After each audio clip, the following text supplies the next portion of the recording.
Like Matt said, I'm a board certified behavior analyst, but this all really started for me at the age of 3, where I was diagnosed with autism spectrum disorder. Doctors told my mother that at the time that I might as well learn sign language because I was never going to be able to speak. Hey there, everyone. I usually don't include those little teaser clips in my podcast. If you've been a longtime listener, you know that's true. But that was such a poignant comment that I couldn't help but to share it. All that to say, welcome to session 290 of the Behavioral Observations podcast. In this episode, I'm joined by Armando Bernal and Andy Bondy. Andy's a known entity both in the field and to the audience as well, and therefore he needs little in the way of introduction. On the other hand, Armando is the founder of Autism International Consulting, which is the only autistic-owned ABA provider in the Houston, Texas area. And in this conversation, he shares a really inspiring story of how he went from not speaking at all up through the present day, where he and his team provide ABA services. In this podcast, we talk about Armando's family's response to his diagnosis, how his mother single-handedly directed his early treatment, his work as a special education teacher, a surprising story to me at least of how he first learned about ABA. I won't spoil that here. You're going to want to hear that. The work he does at Autism International Consulting, how he and Andy Bondy began collaborating, and Andy's the one who kind of pulled us all together for this conversation. We talked about Armando's unique perspective and how it informs his practice. We got into some current topics in ABA, including assent and compassionate care. There was a really interesting segment where Armando talked about learning to accept his diagnosis. I think that's just a really, really poignant story. And we got into some of the controversies in the field. We didn't dwell too much on them, but we talked about some of them and the related role of social media and things like that. That's towards the end of the show. So you're going to want to stick through the entire way through to hear all of that. This episode of the podcast is brought to you by the following. The Profound Autism Summit. We actually talk about this towards the end of the episode. So the Profound Autism Summit is a 2-day conference taking place on April 10th and 11th in Boston, Massachusetts. Following on the massive success of the 2024 summit, the 2025 event brings together leaders from the areas of research, medicine, treatment, advocacy, and education to discuss the needs and support of those with profound autism across disciplines and throughout the lifespan. To learn more about this event, or better yet, to register for it, go to profoundautismsummit.org or search for it on Behavior Live. We're also brought to you by HRIC Recruiting. Cut out the middleman and speak directly to Barbara Voss. She's the sole owner and operator of this recruiting company that's been around for 30 years, and she's been placing BCBAs in great jobs across the United States for about half of that time, 15 years. She knows the field like no one else. So go to hrirecruiting.com and find your dream job there.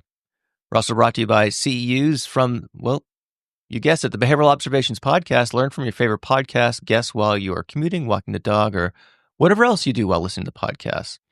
New events are being added all the time, so go to behavioralobservations.com/getCEUs to learn more.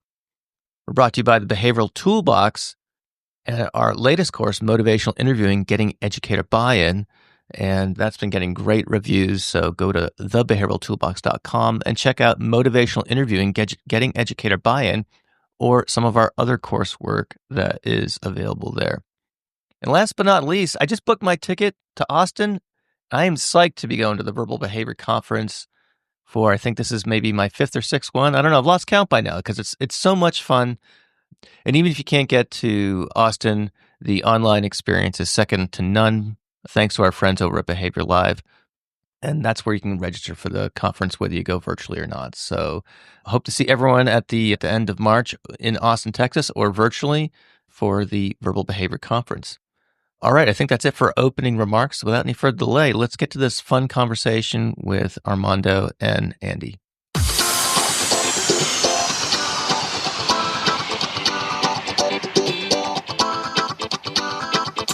Welcome to the Behavioral Observations Podcast, stimulating talk for today's behavior analysts. Now here's your host, Matt Sikoria. Armando Bernal and Andy Bondy, welcome to the Behavioral Observations Podcast. How's everyone doing today? Doing well. Thanks for inviting us, Matt. Yeah, thanks so much for having me. Really appreciate it. The pleasure's mine indeed. We've got a fun conversation ahead of us. We're going to talk about a whole host of things that we'll get into momentarily. Andy, you're a pretty known entity to the podcast. I think you've been on 4 times, 3 or 4 times. I don't know. I've lost count, but sufficient enough to where the audience, I think, has a pretty good idea of your background and things like that. So, Armando, I'd like to get to know you a little bit better. I'd like our audience to get to know your background a little bit better. So, why don't you tell us a little bit? And your background's perhaps a little bit different than most guests. So tell us a little bit about that, and obviously you can bring us up this, including how you encountered applied behavior analysis. But there's a little bit more to the story than that, and so I guess I'll just stop talking and let you tell it, and then you can bring us up to date to what you're doing today. Yeah, absolutely. No worries at all. So, like Matt said, I'm a board certified behavior analyst, but this all really started for me at the age of 3, where I was diagnosed with autism spectrum disorder. Doctors told my mother that at the time that I might as well learn sign language because I was never going to be able to speak. And I always say if that was the case, I wouldn't be here today. My mother was in shock. She was surrounded by my sister and my father at the time and didn't really know what to say. But the doctor did say, best of luck to you. I have 100 other people just like you. I have to go and see them now. If you have any questions, the people in the front will help you out. And I always also say jokingly that after the shock had worn off, my mother jokingly told my sister and my father, I don't know what that doctor's talking about, but that boy is not living with me past 18 years old.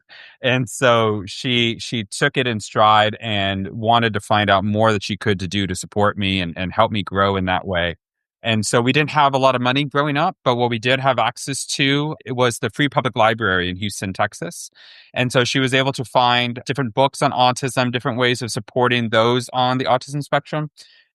And one in particular, she found a book about an individual that was diagnosed the same as me, who would go sailing with his father. And he was a teenager at the time. And there was one day that the father couldn't find his son. And he was very worried, very concerned. And it comes to find out that the boy had taken the boat out into the water himself and then brought it back at the same time when the father had told him to come back into shore. And my mother was inspired by that and said, if that individual is able to do all of that while also still being diagnosed with autism spectrum disorder, then so can my son. And this was the 90s at the time. And so ABA wasn't really something that we could afford or be a part of in our area. And so she just used these books, these interventions that she found to help me grow and supported me in that way, along with my sister and my father. And eventually I became a special education teacher within a school district here in Houston. And really wanted to try and support as many kids as I could, more specifically because a lot of families would come to me in these school systems and say that my child's life is over before it began. It was a cancer. It was a death sentence, if you will. And so that really wasn't really fair, in my opinion, in the sense of having this kind of diagnosis. I wanted to show individuals that just because you have this diagnosis doesn't mean that you have to be struggling in that way. And so I wanted to learn more. And Matt, I said earlier before the podcast, things are really full circle for me because I learned about ABA from you. No. I was, yeah. Come on. Yeah, I was Googling things. This was 2017, 2018. I was Googling things and I found more about applied behavior analysis. And one of the Google search aspects was your podcast. And so I just happened to turn it on and I was really inspired by the conversations that you were having. And I went down this rabbit hole of listening to episode after episode of what you were doing. I learned more about universities that were providing it and eventually became a behavior analyst and really enjoyed it because I was able to support so many different kids, different kinds of patients. And I was just really, really thankful. But this idea of my child's life is over before it begins was still prevalent in this field. And so I wanted to do more and I wanted to do more and eventually became a special education advocate. I would provide IEP support, individual education plan support. I would do speaking engagements to a point where I own currently the only autistic-owned ABA company in Houston, Texas, known as Autism International Consulting. And as far as I know, one of 2 autistic-owned ABA companies in the entire state of Texas. And so I've been very thankful. We're a family business, small business in Houston, Texas, more specifically North Houston. And we are called Autism International Consulting because not only do we support all ages, take all insurances, but we also work with other countries. So we have connections with South Africa, Pakistan, the United Kingdom, and really just trying to help out as many people as we can.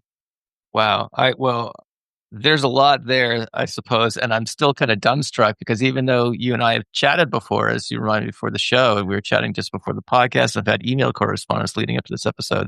I didn't know you learned about ABA from behavioral observations. That's definitely a first in the almost 300 interviews I've conducted, and wow, that's I wasn't ready for that. So, but very, very, I'm moved. So, thank you for sharing that. That's crazy to Well, think thank that you. that this internet radio show that I started as a goof led to that. So, wow. So I'm a bit at a loss for the words, which is a bit unusual for this podcast. But we'll move forward nonetheless. So yeah, so I want to go back, to what sort of interventions was do you recall some of the interventions that your mom learned how to do and was trying to work with you with? Obviously, whatever she did, it seems effective because you've achieved all these goals and seems like you're doing a lot of cool things. And so, what was do you have any recollection of what her specific approach was when she worked with you? I'm just curious. I know obviously there's a ton of autism moms who became BCBAs because of this very issue and things like that. So I'm curious how that went for you.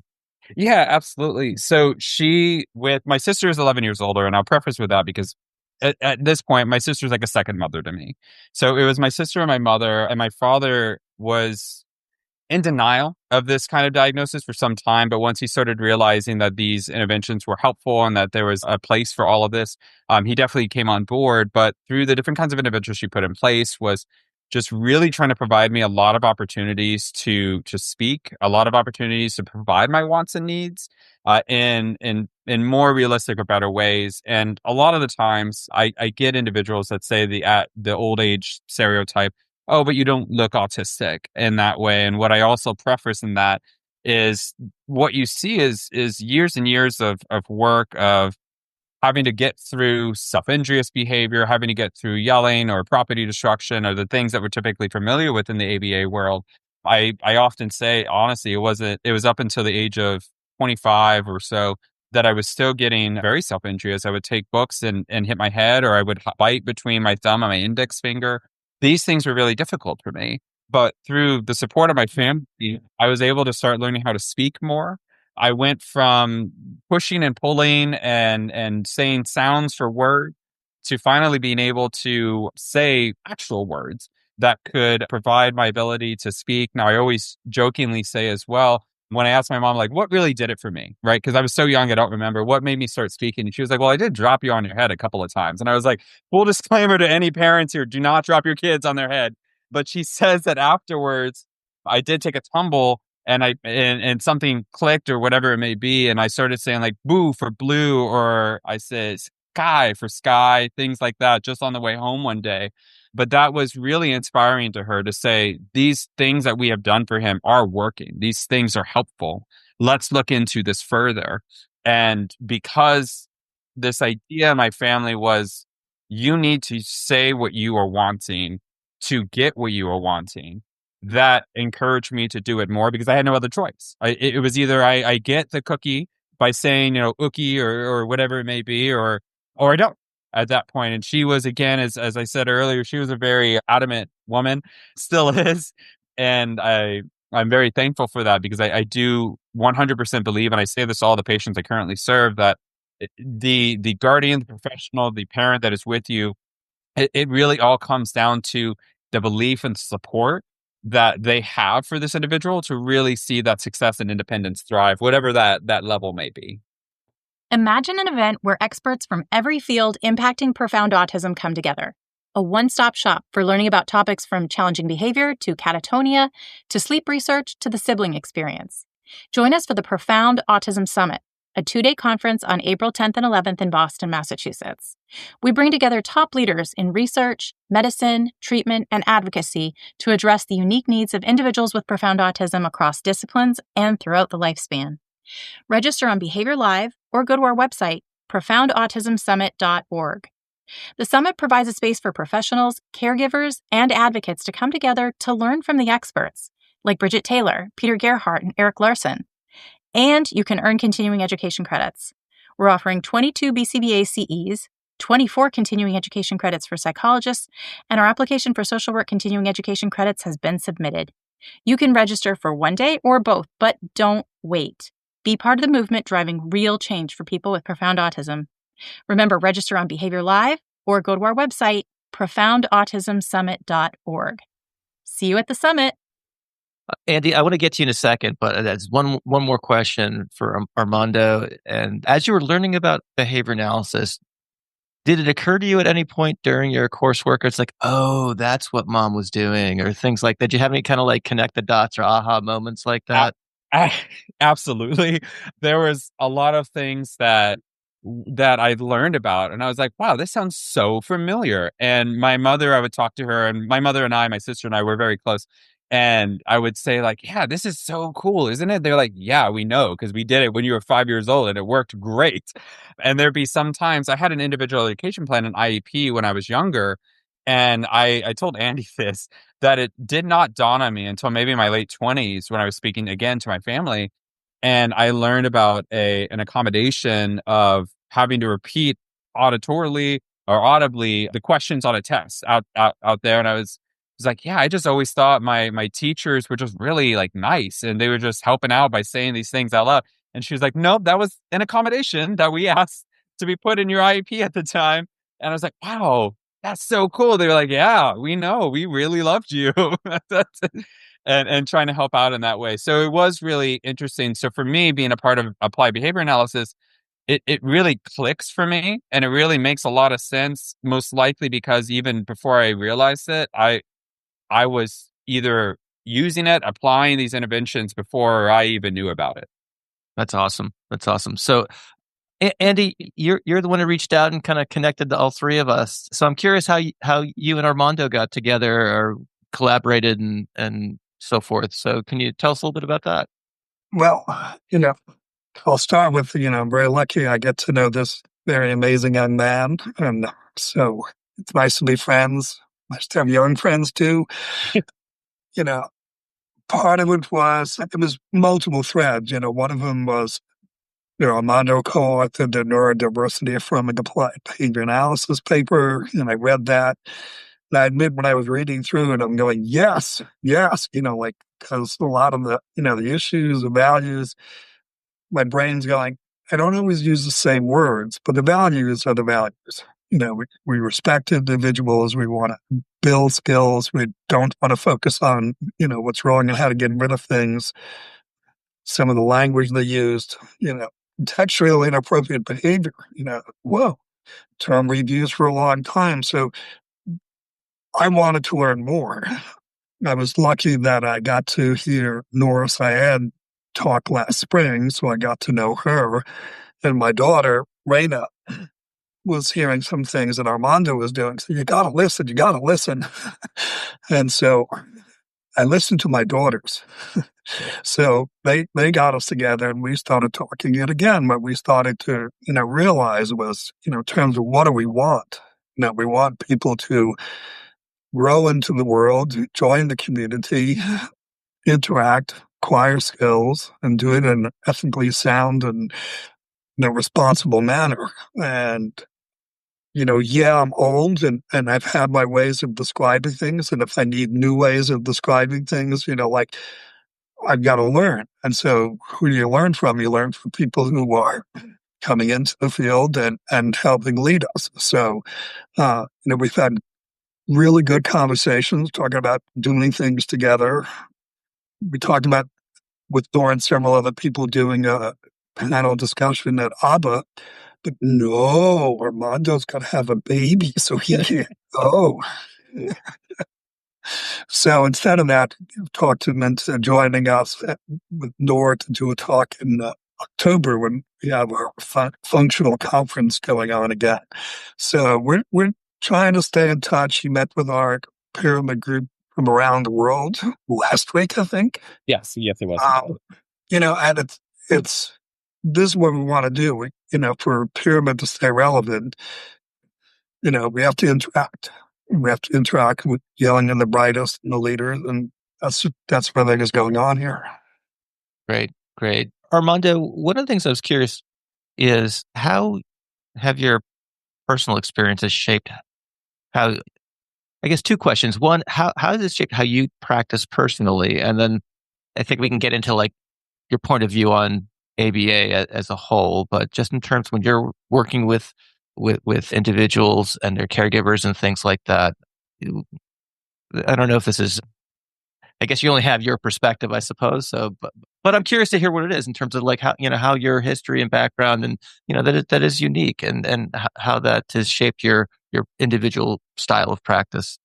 Yeah, yeah, absolutely. So for me, excuse me, for me, it's always about being trauma informed. These buzzwords we hear, the neuroaffirming care action, those kind of things. But more specifically, my practice at Autism International Consulting and beyond is to focus on self advocacy. We're very big on both self advocacy and transparency in the sense of ensuring that parents maintain a level of partnership with us, as well as providing this opportunity for any age to be able to be their own self advocates. So, whether it be a 2-year-old that's just simply picking red dress or blue dress, red shirt or green shirt, which do you want to wear today? That can be done all the way up to what job are we going to be supporting you in? What would you like to be a part of? What do you want to take part in? These kind of activities are all very significant here. And I think that there are a tremendous amount of behavior analysts that are looking to accomplish this.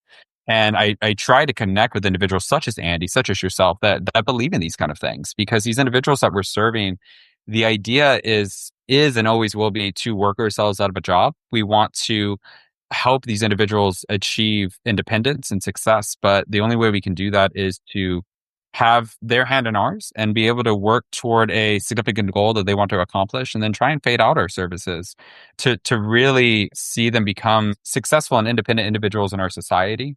And again, as I stated, Andy found me through a neuroaffirming paper that I had written with Noor and Lauren and Dr. Mellon.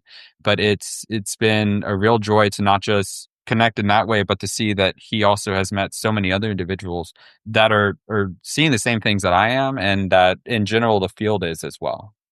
I see. That is neurodiversity affirming applied behavior analysis. That's the paper. And that's 2024, and that's in behavior analysis of practice. And I will link that in the show notes for those that are interested. You can go to behavioralobservations.com and check it out there. Meaningful change in schools starts with true buy-in from teachers and leaders. But resistance is real. Overloaded with initiatives, educators often feel unheard and overwhelmed. Our online course, Motivational Interviewing, Getting Educator Buy-in, empowers you to create genuine collaboration, learn to build trust, align with their values, and inspire lasting commitment, not just compliance. Ready to transform engagement? Enroll now at thebehavioraltoolbox.com.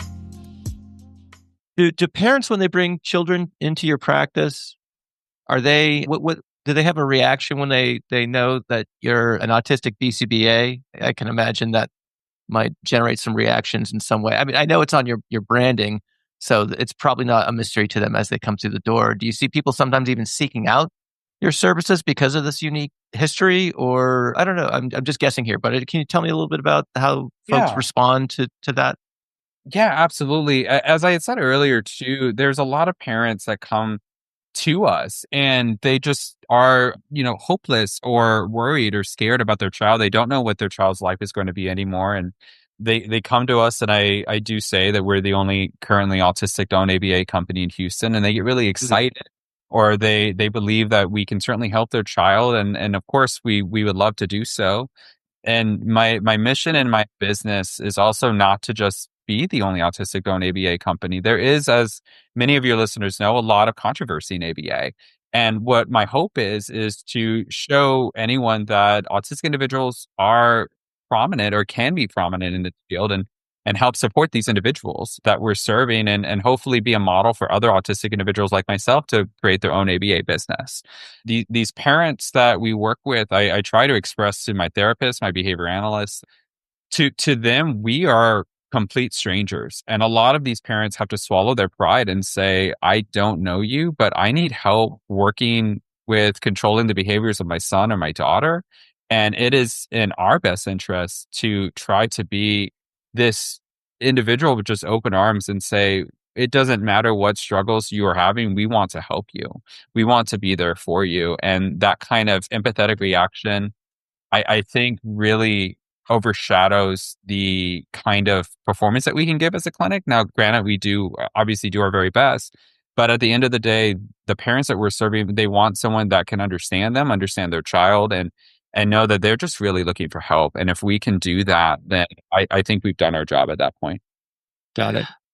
And a lot of that resonates with, my background, if you will, was honed in a public school program. So, everyone's there, people with a lot of money, people with no money, people with tremendous cultural variations, parents who want to get involved, parents who are scared and everything else. And it's a public school program. So we're not treating autism. We're not trying to change somebody's autism. We're trying to, if you will, fulfill society's role of an educational program to get somebody the skills to be able to go make it in the real world, because school's a time-limited resource. Seems like it's a long time, but it ends. And so our first discussion with families, what do you want? What's your goal at that point? You're going to argue about what you're going to do tomorrow morning, but let's go get agreement on what would you like to happen when he's all done with school, or her. And it's, get a job, live more independently, and be happy. We're miserable like the rest of us. And so, the discussions that I hear sometimes about, behavior analysts shouldn't, work on changing the individual. I kind of scratch my head and go, I've never worked on somebody's autism. That's, like, why would a behavior analyst think that way? But somehow, some people think that's what's going on. And, we have to really work hard at trying to clarify, this is what we're doing. We're building skills. Yeah, to that point, I do sometimes think that sometimes various advocacy constituents are talking past each other in that regard, where, to your point, Andy, about, working on skills and not necessarily trying to make someone, the quote unquote indistinguishability issue, and, Horrible. yeah, I mean, I can see where it came from. And and one of the things I try not to do is, I don't know, this is pretty fraught, and I'll try to say that without sticking my foot too far down into my mouth. But, it's one of those things where you could kind of, if people are getting amazing outcomes and, no one qualifies for, let's say a kid goes into early intervention, gets a real solid program and doesn't meet the diagnostic criteria for autism, that, I could see where that term comes, would come about in just a kind of a dispassionate scientific description. I think it's that, just by the way, I think it's that historical merging and splitting from clinical psychology and a clinical psychologist's role in terms of making a diagnosis and then treating the diagnosis, as opposed to behavioral perspective is like, you're not treating a diagnosis. You got Armando in front of you. That's the reality. Help Armando. Don't tell Mark. I think some of the issue here as well is that, to Andy's point, we're not trying to help remove autism, right? But what we're trying to do is try to increase the social appropriateness of an individual to be successful and to be independent. But the issue there is that goalpost is ever moving. As society grows, so does the requirements of an individual. And it's about keeping up with the times. And our field is good at that. We're able to see what is around us and say, okay, this is what we need to work on. This is what we need to improve. But there are also still some people that say, whoa, that's too much change for me. And we want to keep things the same. But for me, and what I've told Andy, is that we stop being a science the second that we start to say things like, we've always done things this way, or we start to plateau. We need to move forward and work and collaborate with other professionals, others in the field, others speech therapists, occupational therapists, whatever it may be, to encapsulate the whole person and reach that level of independence I think we've always tried to achieve throughout the decades of behavior analysis.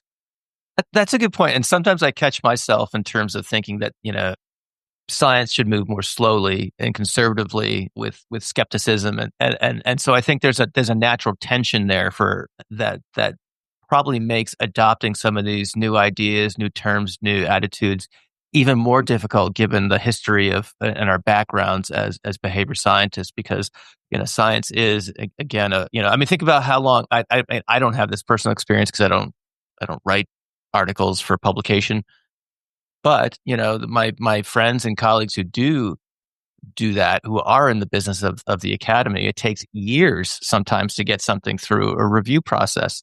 And so the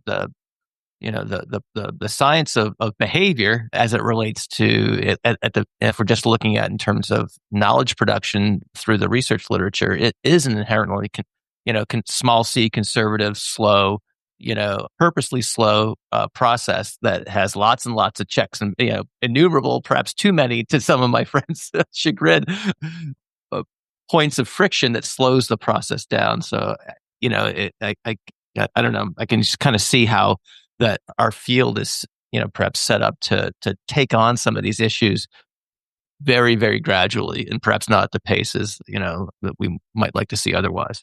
The hardest thing from what I've personally experienced in this way is that there has been a substantial growth in social media, but at the same time, there have been a substantial growth in anecdotal stories or situations that have occurred with autistic individuals that do then mention the traumatic experiences that they had previously with a applied behavior analysis behavior analyst or whatever it may be, clinician.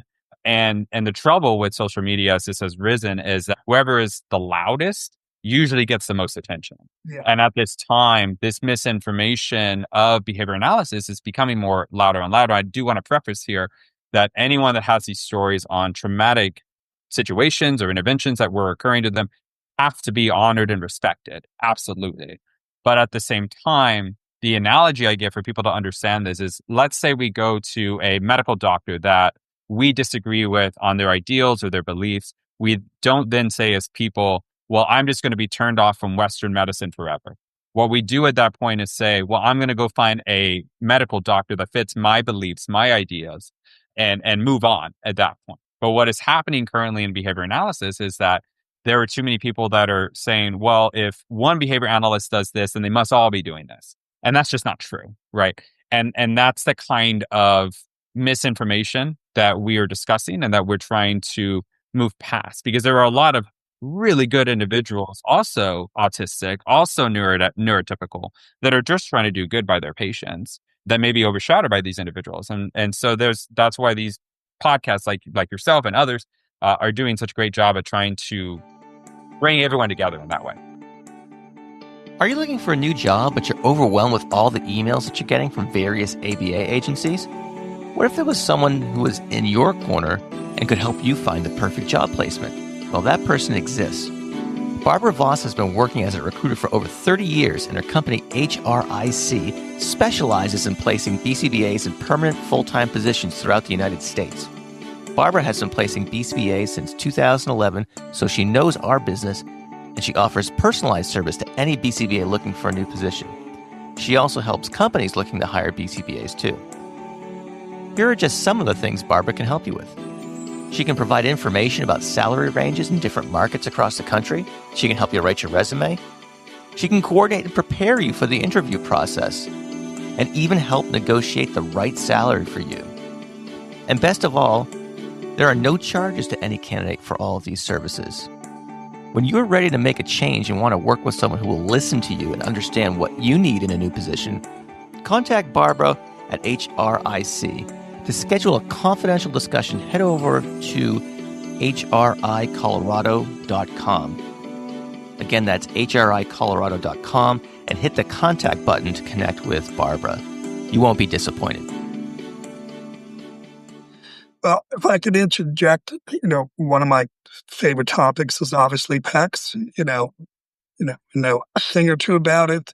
There's a little research behind it, like 300 publications, and over 500,000 individuals have used PECs in the last 25 years was our estimate by the number of communication books out there that we distributed, probably another 500,000 that people made on their own.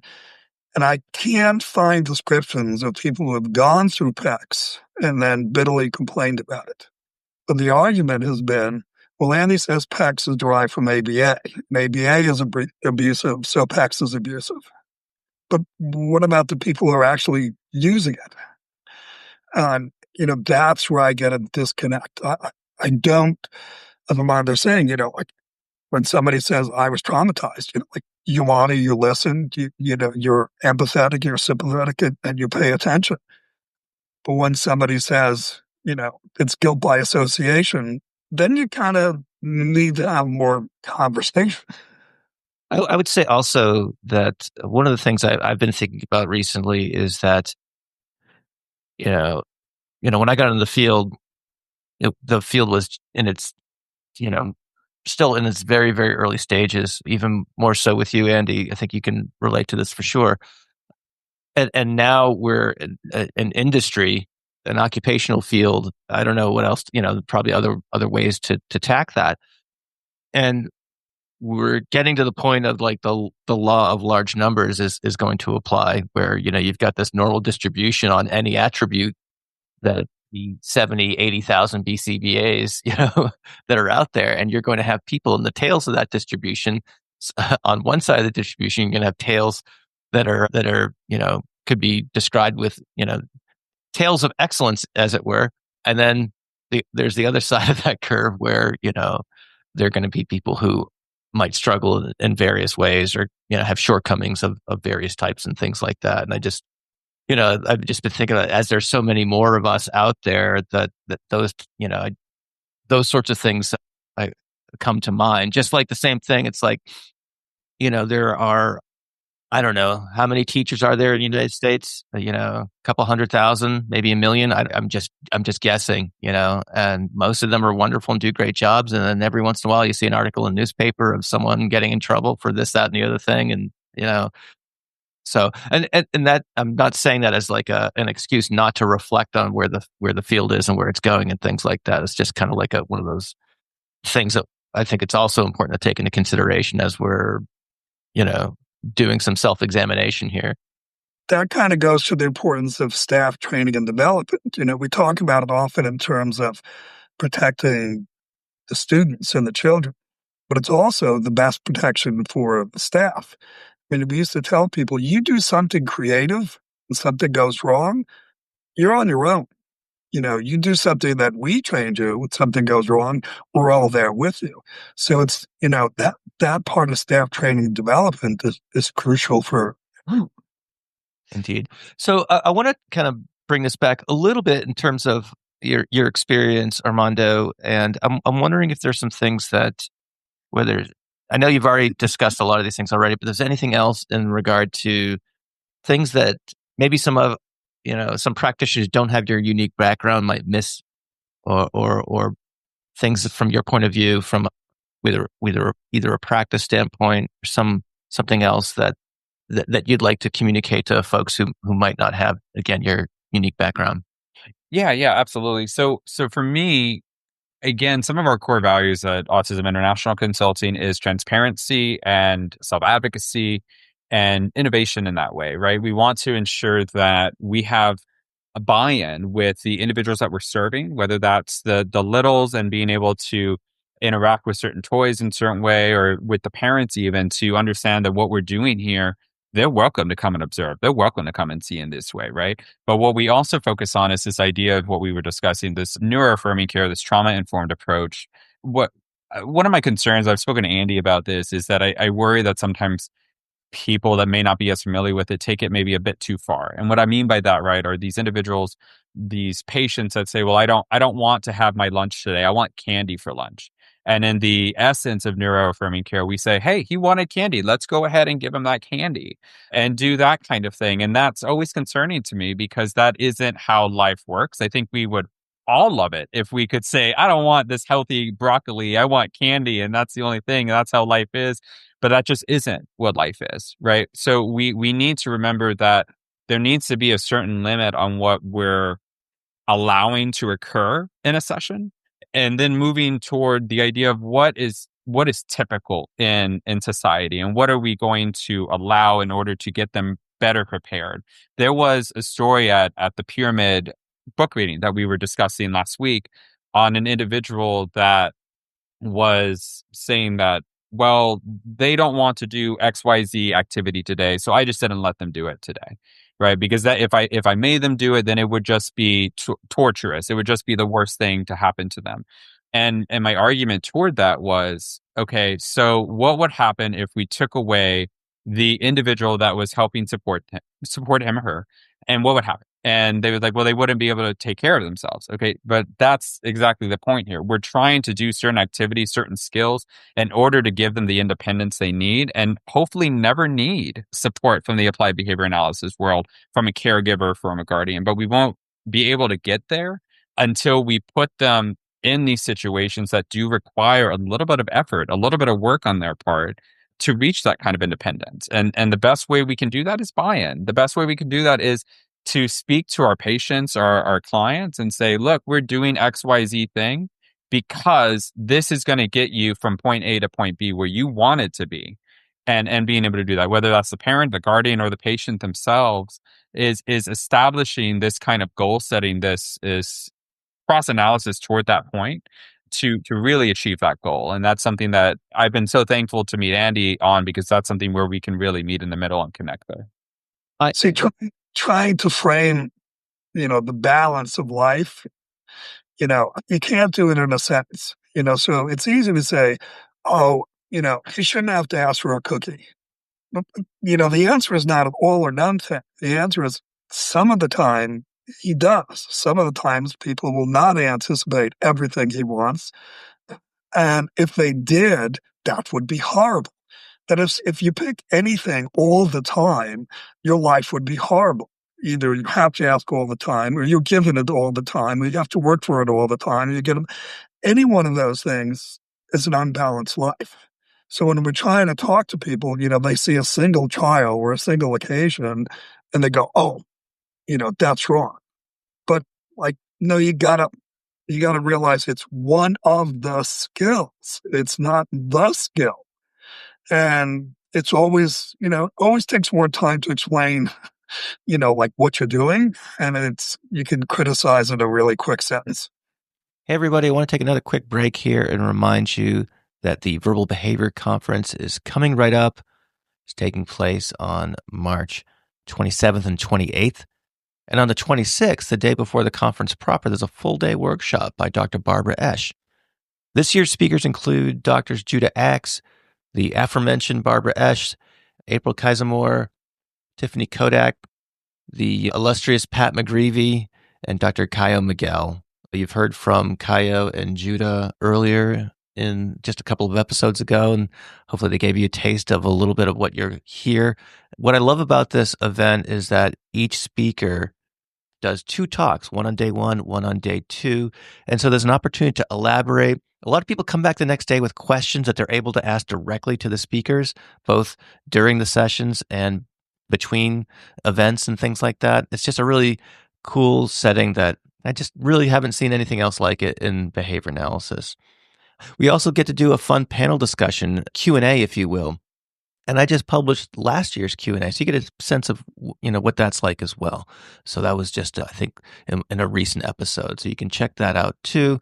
This is, again, I can't say enough good things about the event. I'm really excited to go. And last but not least, if you can't make it to Austin, Texas, the online experience is second to none. There are lots and lots of folks who attend every year online. So you can just Google Verbal Behavior Conference, go to Behavior Live, look it up there. Just go to the show notes for this episode. I'll have the links waiting there for you. I hope to see you in Austin. Andy, I'm reminded of one of the sayings that I learned from you, and so it's a treat for me to actually spring it on you. One must ask the question, under what conditions? And so under what conditions can someone have jelly beans for lunch versus broccoli versus, ask for a cookie versus not. So, Armando, I'm really glad you brought that up, because I do sometimes worry. And again, this is knuckle dragging, old guy talk here.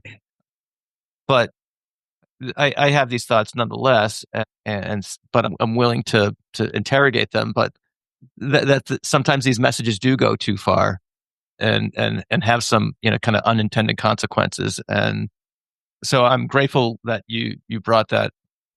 And I would also wonder sometimes too that in the process of setting that limit for that individual in that circumstance, or that example you provided of choice making during mealtime, and kind of not getting what you want all the time, there's going to be again, what are the boundary conditions for choice? What are the boundary I have this conversation sometimes with folks about assent, and I will note from the outset that I have a lot more learning to do about that. I know there's some really good literature that's been published over the last couple of years on it. Now, one of my 2025 goals is to kind of get up to speed on that.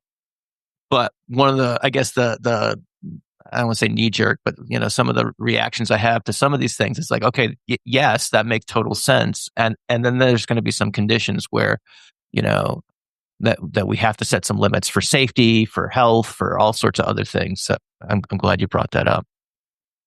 One of the things I did read that paper that you guys mentioned. Armando, I also listened to the podcast you did with Dr. Mary Barbera a little while back. That was really fun. She's wonderful. I love her. Yeah, Mary. Yeah, Mary's great. And so a couple of themes that cropped up in from both of those outlets, and one is in terms of diagnostic practices. We've done some shows on diagnosis, a couple really good ones about like what's the state of the art, or what, not state of the art, but like what are the current best practices for autism diagnoses. And part of the kind of what comes along with some of these, I guess, advocacy movements is the idea of self-diagnosis and things like that. I'm curious what your perspective is on that. I think, unfortunately, where we stand in a medical sense is that once we get to a certain age, it gets to be very expensive to get these kind of diagnoses to be done. And if an individual does feel a certain way, right, that by all means, I will respect those kind of things, right? But it really depends on the kind of vocabulary we're using. There are some individuals that say, yes, based on these kind of details, I do believe that I am autistic. I am trying to go through the motions of getting this kind of diagnosis medically, so that way I can get the appropriate kind of supports or guidelines that I need. But then there's the other side of individuals that say, well, I think I'm a little bit autistic. I don't think that there is a place for those kind of diagnoses, right? I feel like there are sometimes we have to look at the individuals today, the new generation, if you will, the Gen Z, that are, without getting obviously any political, they're more open, more accepting of a kind of mental diagnoses. They are more willing to say, I have depression, anxiety, ADHD, things of that nature, right? But because, again, there are more people that are speaking about it, it becomes more of a hot topic, if you will. And I do think, unfortunately, sometimes people try and fit that mold to try and maybe fit in, when there are realistically individuals that are trying to just get by, be able to have a successful life or an independence in that way. It gets to be difficult to grow in that way without that kind of support. So regardless, what I try to do with my kind of stance is, again, being diagnosed autistic, is I'm a sort of a bridge, I feel sometimes, between that kind of autistic population as well as the behavior analysis population, and trying to find a good middle for everyone to be able to interact and provide the correct or the important kind of support that everyone is needing. One of the things I'm thinking about too is that I think people could probably come by a self-diagnosis from a very I remember taking Psych 101 a million years ago at the University of New Hampshire, and it might have been no, it was abnormal psych, and in the first chapter they described medical student syndrome, where basically, for those who aren't familiar with that, is okay, you're going to be reading about a bunch of different diagnoses, and it's very common to, as you're reading about these things, to note some of these aspects of your own self, and there's a whole literature on that sort of thing. And this just occurred to me as you were talking to this point, I suppose, in that with so much readily available information these days from social media and elsewhere, it's like medical student syndrome on steroids.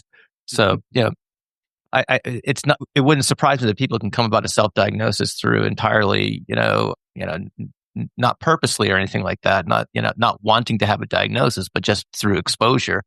And, I think in our everyday vernacular, people might say, like someone who's really neat might say, "Oh, I'm OCD about X, Y, and Z," or things like that. And of course, that's not a particularly sensitive way to describe things and whatnot for especially for people who have who really struggle with those sorts of things. But it's in our kind of everyday vernacular, if you will. And so, yeah, it seems like there's an availability issue of this type of information. I'm like, yeah, I'm kind of like that, and I don't know. I'm just, is that your experience, or I'm curious what your Yeah, thoughts on? absolutely. And I talk about this in a lot of presentations I do that, and I just find it always so interesting because in the 90s growing up, it was very much about just trying to fit in. I talk about growing up, I was ashamed of my diagnosis. I learned at a later state about it, and I didn't want to have this diagnosis. I just wanted to fit in so I wouldn't get bullied, so I wouldn't get made fun of and these kind of things. But as I got older and became more accepting of it, it's been such a joy, such a relief to see so many individuals that are just being more open about who they are, about being more accepting of those kind of situations. And, I really have appreciated seeing so many individuals try to learn more about themselves. In 2020, I had spoken to you about trying to start my own podcast at the time. And I remember an interview that I had with a 65, 60-ish-year-old man, and he said he had just got diagnosed a month before my interview. And he said that all of those times that I was the odd man out, the weird kid, quote unquote, growing up in the 60s and 70s, it made a lot more sense to me. And I think a lot of the times individuals that are looking for a diagnosis or really just in general an explanation is simply trying to do that. They're just trying to see what in their life, what can they explain in that way? And it can be helpful on both ends, right? You have maybe the misinformation on social media, as we've already discussed, but you also have the information that lets people have that aha or that light bulb moment to realize, like, no, this makes a lot of sense on why certain things happen to me. My Just my wanted, oh, go ahead, Andy. Yeah. sorry, just wanted to add that, one of the things is, we behavior analysts should remember is that, the contingencies for one's own verbal behavior are multiply, linked. There's not, three people might self-diagnose for three very different contingencies. And it's not that one is true and one isn't true. It's just they're different. Also by acknowledging they're different, it's not one is better. But I think when we talk to people about those contingencies, we just have to, if you will, stay neutral and help the person discover what those contingencies are, not tell them what they are for somebody else. But again, I just think the history of lots of other kinds of verbal behavior are multiply controlled, and it's going to be true in this case too. Good point. Good point. One of the things I want to talk about too, in the paper, I think there was a passage on functioning levels and the language around that. And it led me to think about the idea of having a separate diagnosis of profound autism. I've had some folks on the podcast this time last year, I think, to talk about that. We've got the Profound Autism Summit, which is coming up, which is a big kind of advocacy organization that I'm familiar with, and so there's a lot of discussion about that. I'm sure you have thoughts on that, but I'm wondering if you'd like to share them. Oh yeah, absolutely. Regarding the profound autism aspect, right? I think what is significant here is that the idea of the profound also is more so indeed looking toward abilities. Is what is an individual really capable of, or at what level can they be capable of certain actions or expectations? And that's something that I had to discuss with a lot of my patients, the parents, the guardians of those patients. And you have to be very careful. It is a very thin line in that way where you have to walk it very steadily, where we're not talking about individuals that are really, really struggling, maybe on more severity than others at that point, and saying, well, these individuals are also going to become the astronauts of tomorrow kind of situation, right? but understanding certain expectations need to be met and having goals that are readily available toward that a certain kind of independence or a certain level of independence, right? Where we're not going to go from 0 to 100, say you run 1 mile and now tomorrow I'm going to ask you to do 20 miles. We're going to work with individuals on that say, hey, we're just going to have them either open a jar on their own, and that's getting to independence, being able to brush their teeth on their own, and that's getting to independence. And understanding that it is these, to Andy's point earlier, little steps can make a bigger impact over time, but we have to have these kind of regular expectations or these realistic expectations to really get to a certain level. Because at the end of the day, yes, we want independence. Yes, we want successful lives and situations, but we also just want self-care. We want them to be able to provide wants and needs in effective and in a way that a majority of individuals can understand them, right? I have sometimes these parents that are coming to me and they'll say, "Oh, well, if the child says no, they mean no, but if they say no, that means yes." As a regular individual, I would not understand the differences there, right? We want to try and provide a level of independence that anyone can understand to then give them this opportunity to be successful in their own way. Got it. All right.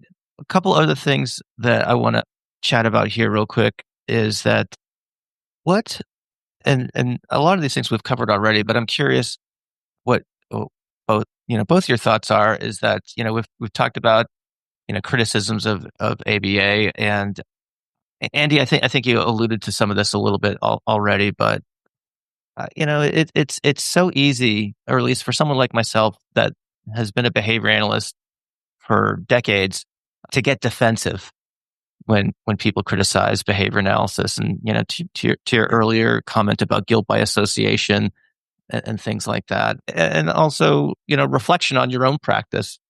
I practice a lot more differently now than I did when I was 24. And I'm better for it. The people I work with are much better for it. I have learned a lot. I've learned a lot what not to do through making mistakes and things like that.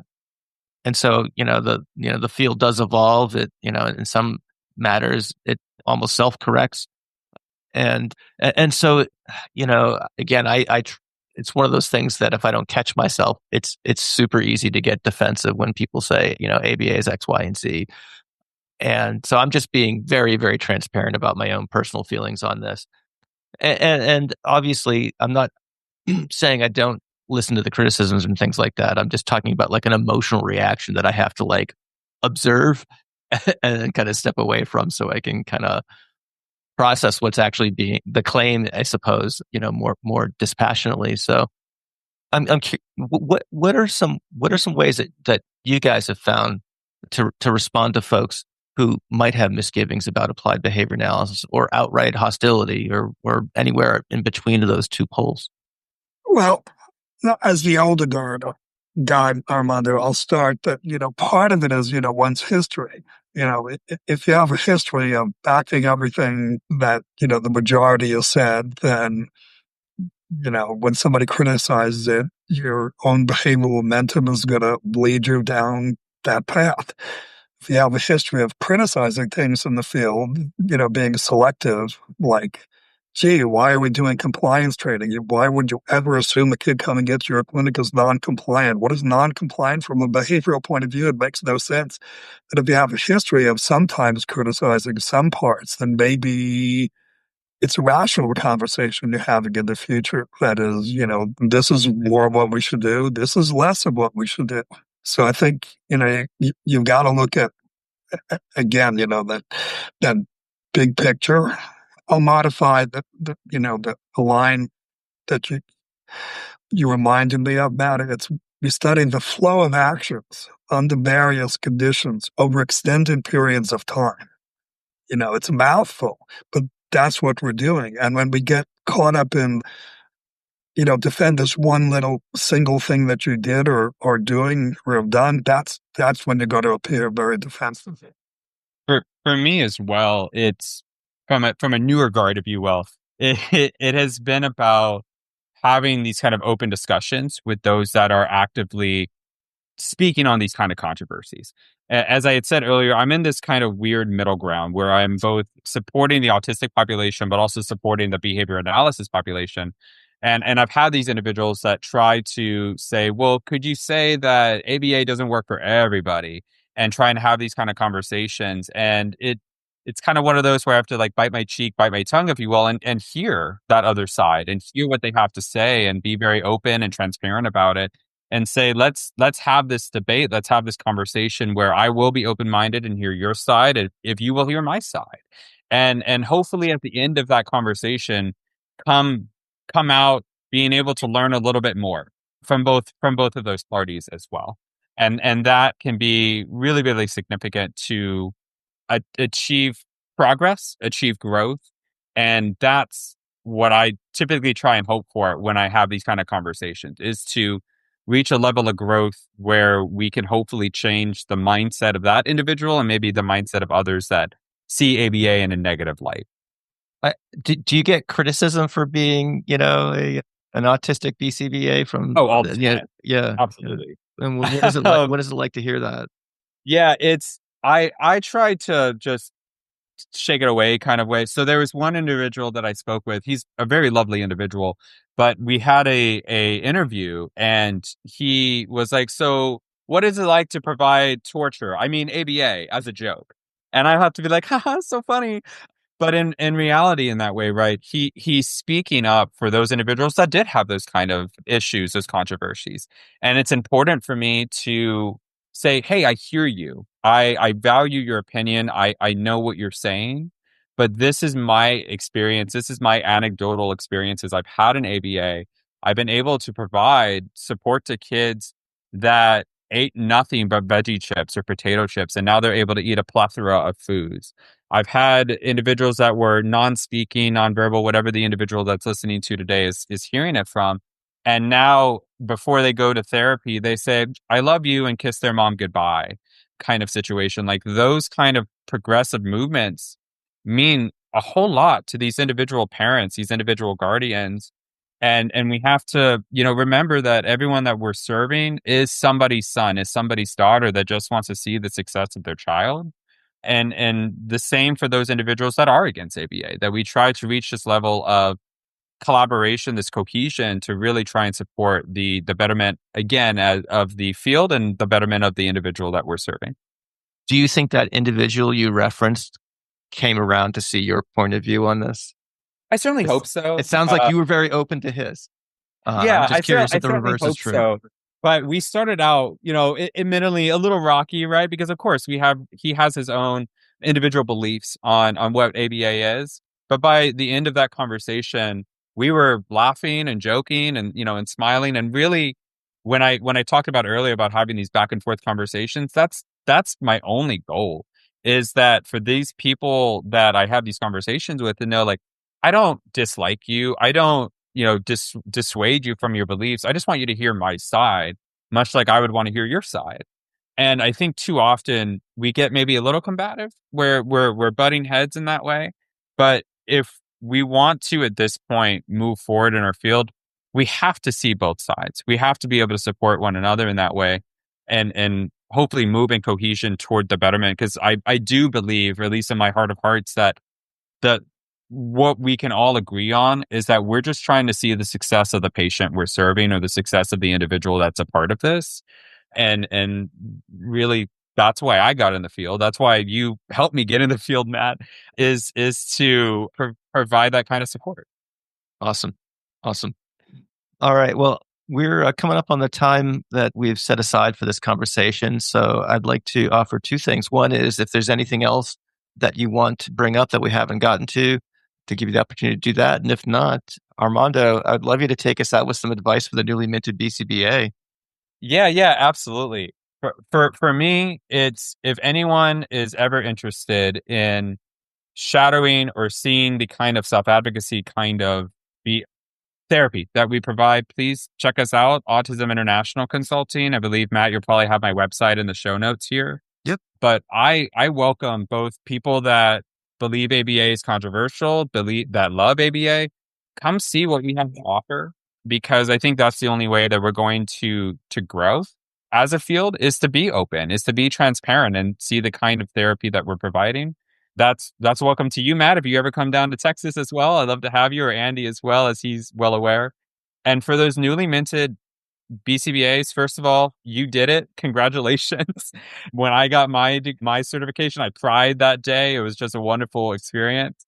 But just always remember that you're a part of this for your patients. Always ask yourself, that day, did you do a good job for your company, or did you do a good job for your patient? And the answer should always be for that patient, because that's why we got in this field. We want to see these individuals that are struggling or having difficult times reach a level of happiness, or to Andy's point, miserableness, as the rest of us, and really get to a point of independence and success that we know they can. And speaking as an individual that is both, again, a BCBA and autistic, that's all I ever wanted. And thanks to the people in my life that have supported me, my mother, my wife, my sister, my father, I've been able to achieve really good things. And I've been really thankful to have that kind of support. All right, that's our show today. That's session 290 in the can. It's a wrap. Call it what you like. Anyway, if you want to get these episodes without any of these interruptions or ads, not even the theme music, just the conversation itself. Sometimes I'll even leave mistakes in there. I don't know, it gets crazy. Go to patreon.com and learn how you can support the podcast through a Patreon subscription. You not only get an ad-free feed, you usually get the podcast before everyone else does. So, there's some bragging rights to your friends and colleagues there as well. So again, go to patreon.com/behavioral observations to learn more. All right, I'll see you in session 291. Thanks for listening. Thank you for listening to the Behavioral Observations Podcast with Matt Sikoria. You can find Matt's notes on this episode at www.behavioralobservations.com.